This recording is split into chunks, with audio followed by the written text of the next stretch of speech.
Salam tout le monde, nous sommes en Cappadoce. Et vous pensez que la Cappadoce, ce ne sont que des montgolfières qui décollent de partout? Alors ça l'est comme vous le voyez, mais c'est plein d'autres choses. Nous allons vous proposer de découvrir dans cette vidéo des lieux insolites en Cappadoce.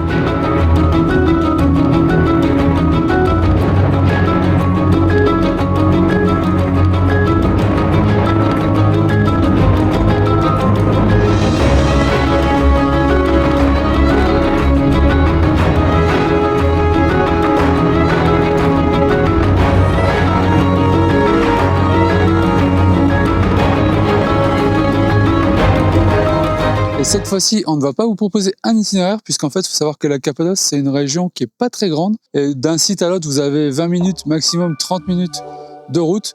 Donc vous pouvez les faire vraiment dans l'ordre que vous voulez.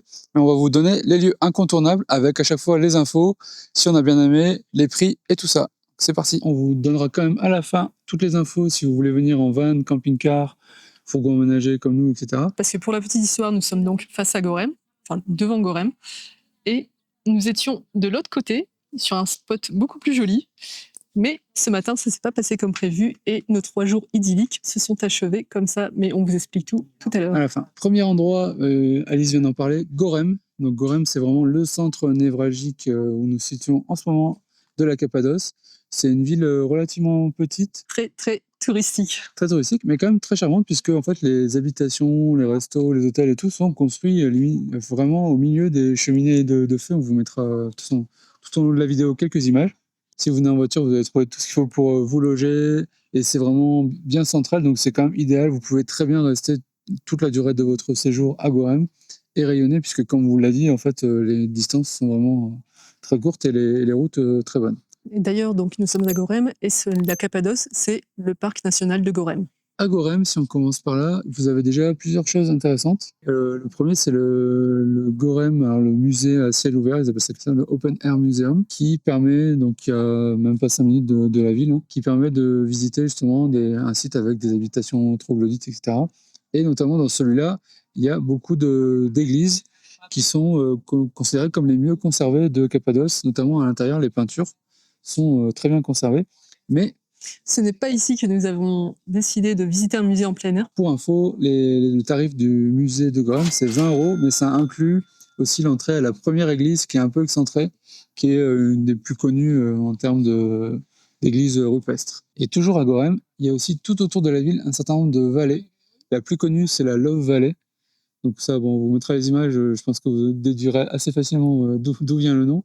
Mais vous avez aussi, alors c'est pas de façon exhaustive, hein, mais la vallée rose, la vallée blanche, j'ai vu qu'il y avait la vallée des pigeons, la vallée de l'imagination, la vallée des fusées, enfin voilà, des vallées qui sont plus ou moins accessibles. La Love Valley, si vous voulez vous y rendre, notamment la surplombée, il y a un droit d'entrée qui était de 200 livres turcs pour les camping-cars, moins cher pour les voitures. Mais sinon, vous pouvez aussi faire une petite randonnée à l'intérieur, auquel cas vous n'avez pas besoin de payer. Et après, par contre, les autres vallées, vous pouvez les voir, mais si vous voulez vraiment y accéder à l'intérieur, vous allez devoir passer par une agence qui va vous emmener soit en jeep, soit en quad, soit en cheval et tout. Bon, nous, clairement, c'est pas trop notre truc. On a vu ça, on a vu beaucoup de touristes qui faisaient ça, ça nous donnait pas envie, parce que c'était vraiment des hordes de quad et tout, qui allaient à 3 km/h au patron d'intérêt, mais sachez que c'est une possibilité. Précision importante concernant les tarifs qu'on va vous donner dans cette vidéo. Les tarifs en Turquie évoluent très vite, sensiblement depuis 2024 d'après ce qu'on a pu constater, et notamment à cause de l'inflation, et vous avez malheureusement le tarif très différent pour les touristes que nous sommes. Donc ce qu'on vous met, c'est à titre d'information aujourd'hui en avril 2025, mais ça peut évoluer, donc vérifiez bien les tarifs par vous-même avant de vous rendre dans le site pour éviter d'avoir de mauvaises surprises. Et donc, tout à l'heure, nous vous parlions du musée en plein air de Gorem, mais il faut savoir qu'il y a aussi le musée en plein air de Zelv. Et Zelv, c'est beaucoup moins touristique et c'est beaucoup plus sympa. Et l'entrée, c'est 12 €, donc en plus, c'est moins cher. C'est plus grand que le musée en plein air de Gorem. Vous avez en fait trois vallées différentes que vous pouvez parcourir à pied. Le chemin est plutôt bien aménagé et c'est plutôt sympa. Nous, on a beaucoup aimé. Ça nous a semblé assez similaire justement à celui de Gorem. Donc si vous avez pas beaucoup de temps, voilà, si vous voulez pas trop exploser votre budget, nous on privilégie Zelv, mais les deux sont quand même très bien, quoi. Et c'est surtout qu'il est beaucoup moins touristique, du coup on se marche un peu moins les uns sur les autres. Tout à fait. C'est plus sympa. En plus, il faut savoir que l'entrée avec le billet de Zelve, du musée en plein air de Zelve, est un billet combiné. Vous pouvez aussi aller au site archéologique de Passabaglar. Nous sommes désormais sur le site de Passabaglar, qui se trouve à 2 km seulement du site de Zevlé où on était tout à l'heure. Et il faut savoir, nous on ne savait pas que quand vous prenez un billet, donc 12 €, vous avez accès à Zevlé et Passabaglar. Donc franchement, on le savait pas. C'est plutôt bienvenu. Et ça ressemble du coup, comme vous le voyez peut-être, à Love Valley. Donc c'est vraiment différent. Là, c'est moins. On voit quand même des trous creusés, donc il doit y avoir des habitations, mais c'est moins d'habitations, c'est plus de formation géologique. De toute façon, vu que c'est inclus dans le billet, n'hésitez pas à y aller, ça vaut quand même largement le coup. Autre site qui est littéralement à 5 minutes de route de Gorem et qui surplombe vraiment la Cappadoce, c'est le château du Chissard. Est-ce qu'on le voit quelque part ici? Je sais pas si on va réussir à le voir. Il est derrière toi. Mais c'est le moment, toi. Ah oui, juste au-dessus de ma tête, là. Vous voyez. Et on vous mettra évidemment les images. Et c'est un château qui est vraiment surprenant. Quand on arrive en voiture, vraiment, il domine le paysage, c'est très très beau. Et vous avez aussi la possibilité de le visiter. Et donc, il y a pas mal d'escaliers, évidemment. Et vous pouvez même aller sur une plateforme qui surplombe le château pour avoir une vue à 360 degrés sur la Cappadoce. Donc ça, c'est aussi un site vraiment incontournable. À quelques kilomètres de Gorem, il y a le caravansérail de Sarouane. Alors un caravansérail, c'est original pour nous, forcément. Donc c'est alors un qu'on peut visiter, donc c'est plutôt sympa. Et c'est tout petit, c'est pas trop cher, c'était 70 livres turcs de mémoire. C'est ça, un peu moins de 2 €. Et vous pouvez le visiter, alors ça va très vite. Et on vous explique tout dans les images qu'on a tournées à l'intérieur. Nous sommes devant le caravansérail de Sarıyan.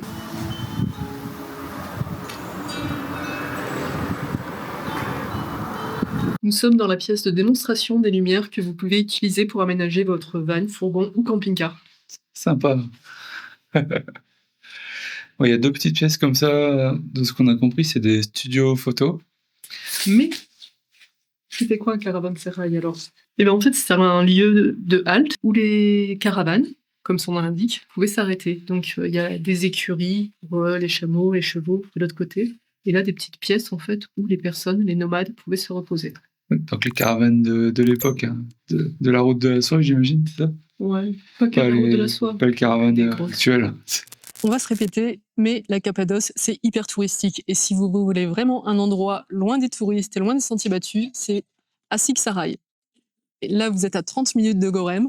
Et pour le coup, nous, on était seuls, vraiment seuls.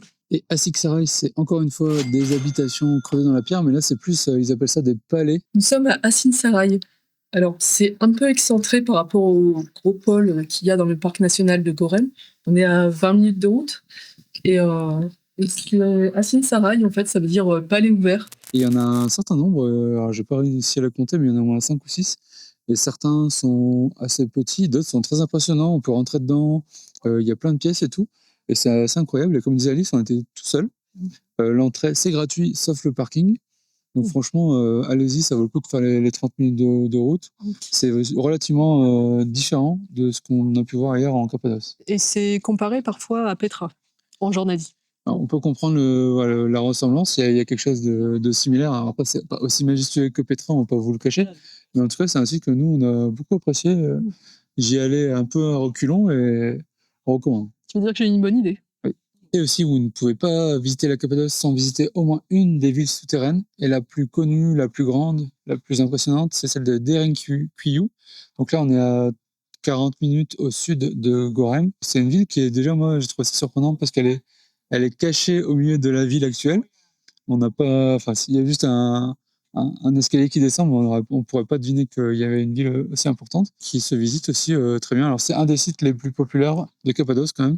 Et je pense que c'est un des seuls sites d'ailleurs où on a fait la queue. Ouais. Alors, pas longtemps, hein, mais okay. Oui, ça brasse pas mal en fait. Et l'entrée, c'était 12 ou 13 €, donc très abordable quand même. Et franchement, ça vaut le coup.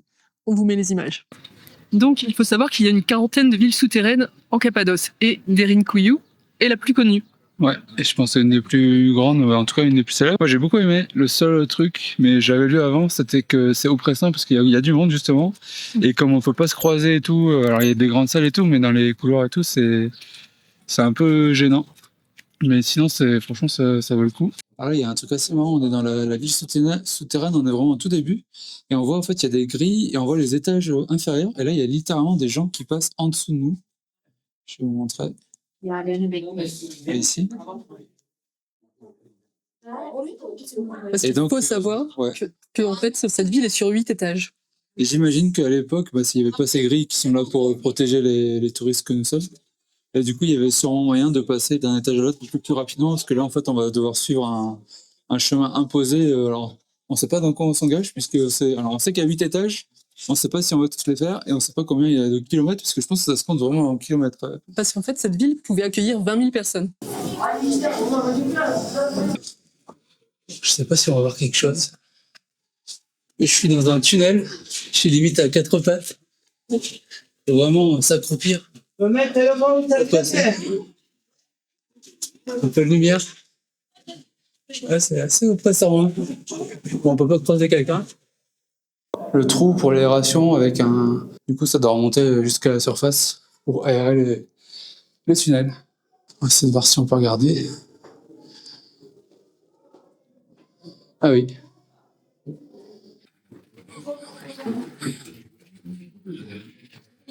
Et donc là, en fait, c'est une roue en pierre qui permettait de bloquer de fermer le passage. Donc ça glissait vers là-bas. Plutôt ingénieux. Alors c'est marqué à l'entrée, mais on a toujours tendance à dire ouais, bon, ça va aller, mais franchement, les escaliers, il y en a beaucoup, mais c'est pas tant que ça, c'est qu'il y a des escaliers, il faut être vraiment recroquevillé, presque compris en fait, et c'est hyper physique. On voit tous les gens, même les jeunes et tout, qui arrivent en l'escalier. Même moi, j'ai dû reprendre mon souffle pas mal de fois, donc puis c'est hyper exécu. En plus, on veut avancer pour pas bloquer les autres gens. Enfin, faut le savoir, quoi. Donc, Moi, ça va. pour Alice, ça va bizarrement. Bizarrement. Et donc là, c'est écrit étable. Donc Alice avait raison. Mais moi aussi, j'avais raison parce que vous voyez là, c'est la lumière du jour, donc en fait, c'est vraiment proche de la sortie. Hein. Je pense pas que les chevaux allaient très très profond au 8e sous-sol. On va se balader un peu. Profitez qu'on est à peu près seul, pas pour longtemps, je pense. Encore d'autres tunnels par là. Et du coup, on a fait nos recherches et on a la réponse à la question qu'on se posait, le pourquoi de ces villes souterraines. Et je dois avouer que, encore une fois, bon, Alice avait raison. Ouais. C'était principalement pour se protéger des invasions. Et c'est en fait, mais aussi pour la chaleur, parce que en fait, le fait que ce soit frais, ça permet de mieux conserver les aliments et tout. Parce que c'était pas seulement pour les invasions, c'était aussi pour un espace de stockage période de paix. Et du coup, il y avait les aliments qui étaient conservés à l'intérieur. Donc, et effectivement, il faisait moins chaud en dessous. Et donc, même en cas de chaleur, je suppose que c'est plus simple pour aller se réfugier là-au-dessous. Et on ne peut pas parler de la Cappadoce sans parler des montgolfières, bien sûr. Les montgolfières, un spectacle vraiment à ne pas manquer. Alors, il faut savoir que les montgolfières, théoriquement, décollent tous les jours. Mais évidemment, ça dépend des conditions météo. Donc, renseignez-vous bien. Alors, si vous voulez en faire d'autant plus, si vous voulez monter dans une montgolfière, mais même si vous voulez les regarder, parce que se lever à 5h du matin pour ne rien voir, ce serait un peu dommage. Pour la petite histoire, on recommande d'aller en Cappadoce entre avril et juin, parce qu'il fait moins chaud et il y a moins de monde, ou entre septembre et octobre, voire novembre. Mais là, nous sommes au mois d'avril, et vous voyez ce temps-là, en fait, on a eu la chance de voir des montgolfières, comme vous le verrez sur les images, mais ça n'a pas été tous les jours lors de notre passage ici en Cappadoce. Je pense que quelle que soit la saison, c'est pas du tout garanti. Donc prévoyez quelques jours de marge si vous venez dans la région. Mais c'est vraiment un spectacle grandiose. Comment tu te sens ? Je sais pas que ça me ferait autant d'effet. Ah, j'en ai limite chaleur. C'est vraiment majestueux. Quoi. Quand t'es pas sûr qu'il y en aurait ce matin, parce qu'hier le temps il était franchement beaucoup de vent et tout. Et là c'était la surprise. En plus on a eu le meilleur spot. Parce qu'il faut savoir que avant-hier soir, on était de l'autre côté. Bon, après, je pense que ça aurait été cool parce que je pense qu'on aurait littéralement des montgolfières à côté du fourgon en train de décoller. Mais là, au moins, on est plus tranquille et on a la vue sur les montgolfières. Donc, on verra si demain matin il y en a encore. On va peut-être tenter de changer de spot. Mais non, franchement, je comprends. Ça, c'est pas surfait. C'est vraiment majestueux, donc c'est un truc, même si vous voulez pas monter comme moi, parce que vous avez le vertige, dans une montgolfière, juste voir le spectacle, il y a plein de points de vue, elle décolle vraiment tout autour de Gorem, depuis la Love Valley, mais ailleurs, donc à peu près n'importe où vous êtes, vous en verrez un. Donc il y a plein de points de vue connus. Moi, j'ai juste envie de dire, c'est beau à en pleurer. Et pour être tout à fait complet, en fait, il y a plusieurs petites villes ici dans le parc national de Gorem. Il y a aussi Cavusine, je crois, et Avanos. Alors à Avanos, il y a le musée des cheveux, qui est réputé pour être un des musées les plus originaux du monde. Musée original ou attrape touriste. Ouais, moi j'ai mon avis est fait, hein, c'est attrape touriste. Parce qu'à la base, c'est plutôt, on a regardé sur internet, du coup, c'est plutôt un musée de la poterie. Et en fait, il se trouve qu'il y a quelques années, une femme avait laissé une mèche de cheveux, et puis du coup, de fil en aiguille, plein de monde en a laissé. Et elle s'est exposée d'une façon ou d'une autre. Est-ce que c'est vraiment intéressant? Après, voilà, c'est un moyen de faire la publicité, parce que je crois que c'est dans le Guinness Book des records. Hein. C'est ce que j'allais dire. Sachez en tout cas qu'il est réputé pour être très original et qu'il est dans le Guinness des records. Mais nous, on s'est abstenu parce que quand on est passé par Avanos, il faisait beau et on a préféré faire autre chose. Et comme promis, on va vous parler de la van life en Cappadoce. Comment ça se passe? Alors clairement, pendant 3 jours, on a vécu notre meilleure vie, mais vraiment, on a passé 3 nuits sur 3 spots différents, en pleine nature, avec des vues assez incroyables, et ça nous a permis de voir les montgolfières assez souvent. Juste un petit bémol quand même, les spots étaient accessibles, mais c'est sur des chemins de terre assez défoncés, donc ceux qui ont des gros véhicules, je les conseille pas forcément. En tout cas, tout est dispo sur Park Fahrenheit. Mais c'était super, jusqu'à ce matin. Ce matin, je vous explique, donc un monsieur de la municipalité est venu taper à notre porte en nous disant assez gentiment mais fermement de partir parce que le camping est interdit. Alors au début, on n'a pas trop cherché à parlementer. On a dit il est 11h, de toute façon, on avait prévu de bouger, on bouge. Et comme c'était plus vers l'heure de midi, on allait juste se mettre 500 mètres plus loin, un autre parking, et on a vu que là, il commençait à nous suivre à pied. On a dit ah, c'est quand même bizarre. Donc on allait encore plus loin, un autre parking, mais plus pour le coup qu'on voyait plus en plus depuis la route et tout. Là c'était un parking en fait d'un panorama. Et j'ai même envie de dire un parking officiel en fait. Il y avait les bus, il y avait les voitures, Ouais, il y avait tout le monde. Beaucoup de voitures, quelques bus, vraiment le point où tout le monde s'arrête pour faire sa photo avec le très beau panorama et tout. On dit on va se mettre là, et puis on commence à faire à manger et tout. Et 5 minutes après, le monsieur donc, qui nous avait suivis, encore, nous dit non, pas de camping. Donc là par contre, ça commence à m'énerver. Donc je lui explique non, qu'on n'est pas en train de camper, qu'on est en train de profiter de la vue comme tout le monde. Je lui donne l'exemple des voitures, des bus. Et là, conversation absolument lunaire. Oui, mais vous avez un camping-car, donc vous n'avez pas le droit de stationner ici. Vous devez aller en camping, littéralement c'est ce qu'il nous a dit, hein, je rigole, j'en rajoute même pas. Vous devez aller en camping, laisser votre véhicule dans le camping, et ensuite vous promenez d'une manière que ce soit. Enfin, du coup, on a en quad, en taxi, prendre une agence. Et donc moi, j'ai bien essayé de parlementer en disant, ok, à la limite qu'on n'ait pas le droit de dormir, je veux bien le comprendre. Et encore, il n'y avait aucun panneau qui l'indiquait et tout. Mais on a besoin de notre véhicule, c'est pas que pour dormir, pour se déplacer d'un point A à un point B. Il n'a rien voulu savoir. Et la petite cerise sur le gâteau, c'est, ah oui, mais vous faites la même chose, vous, en France? Oui, on se garde sur les parkings. Et on utilise notre camping-car pour rouler d'un endroit à un autre. Incroyable, c'est une invention extraordinaire. Oui, vous sentez que je suis un petit peu énervé. Encore un peu, oui. Mais du coup, ça nous a pas mal refroidi et on sait pas trop du coup. Alors nous, on va se renseigner, on vous mettra les infos. Dès qu'on les aura, on va envoyer un mail à la mairie parce qu'il n'est pas question que ça se passe comme ça sans qu'on ait des explications. Comme promis, voici le fin mot de l'histoire ou presque concernant la van life en Cappadoce et les autorisations, puisque suite à nos sollicitations, la mairie n'a malheureusement pas daigné nous répondre du tout. On les a relancés à plusieurs reprises, aucune réponse. Mais pour autant, on a des informations intéressantes puisqu'on a échangé avec pas mal de voyageurs qui étaient en Cappadoce dans les jours, voire même dans les semaines après nous, et qui ont été sur le même spot, à plein d'endroits différents, des spots nature, sur des parkings et tout, et personne n'a eu aucun problème. Donc on peut considérer que la van life en Cappadoce, ça reste une très bonne idée et qu'il n'y a aucun problème côté autorisation. Notre conclusion personnelle, mais on ne saura jamais la vérité, c'est qu'on est peut-être tombé sur une personne qui était un genre de rabatteur des campings et qui tentait, tant bien que faire se peut, de ramoter sous prétexte d'autorisation, d'interdiction et tout, qui tentait de ramener un maximum de clients dans les campings de la région. Voilà, dites-nous ce que vous en pensez. En tout cas, nous, c'est la conclusion à laquelle on est arrivé. Qu'est-ce que tu as pensé de la Cappadoce? Après un début où j'étais un peu mitigé à cause du nombre de touristes, puis des choses qu'on a vues comme j'aime pas trop, par exemple pour à l'entrée des sites, des marchands qui proposent de faire une photo sur des dromadaires qui n'ont rien à faire là et tout. Bon, ça c'est les côtés un peu sombres du surtourisme. au final, j'étais assez vite réconcilié. Et puis, il y a quand même des sites très très beaux. On peut voir pas mal de choses. D'ailleurs, on vous a pas trop dit, mais il faut prévoir plusieurs jours, un minimum 2-3 jours, mais une semaine, c'est bien. Et puis les montgolfières, franchement, c'est, je pense, un truc à voir une fois dans sa vie, ouais, à ce point-là. Et toi, alors, t'as apprécié? Bah, c'est un peu le même sentiment que toi. J'ai eu un peu peur au début. Enfin, je me souviens de quand on est arrivé à Ushisa et que j'ai vu les dromadaires, les parkings bondés, tout ça. Je me suis dit, ouh là là, qu'est-ce que c'est que ce truc super touristique?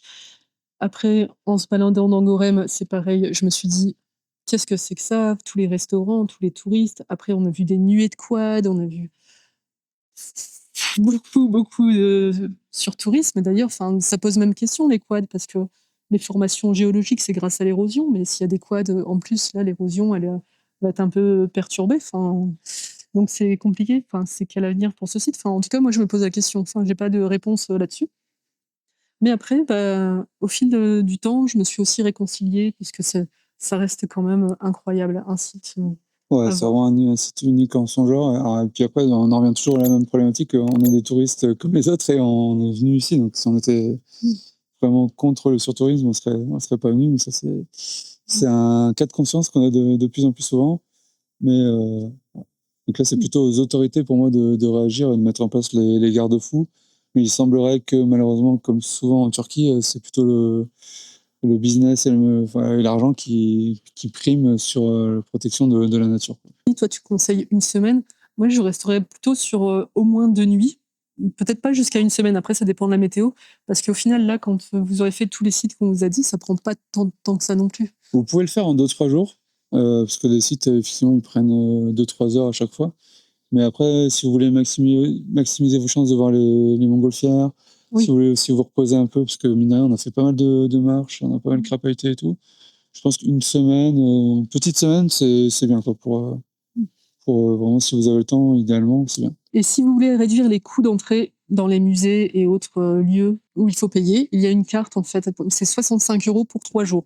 Et là, vous pouvez faire vraiment tous les musées. Faites bien votre calcul par rapport à ce que vous voulez voir, parce que si vous voulez un rythme tranquille et tout, c'est pas forcément intéressant. Par contre, si vous voulez voir un maximum de choses en 3 jours, c'est plutôt un bon plan, puisque même si les tarifs sont pas excessivement chers à l'unité, ça va quand même jusqu'à 20 €, ben, ça peut aller vite. Merci d'avoir regardé cette vidéo. N'hésitez pas à mettre un pouce si ça vous a plu. N'oubliez pas de vous abonner à notre chaîne et d'activer la petite cloche pour avoir les notifications, parce qu'on a encore plein de très très belles vidéos. N'hésitez pas à mettre un commentaire si vous avez des questions ou des remarques.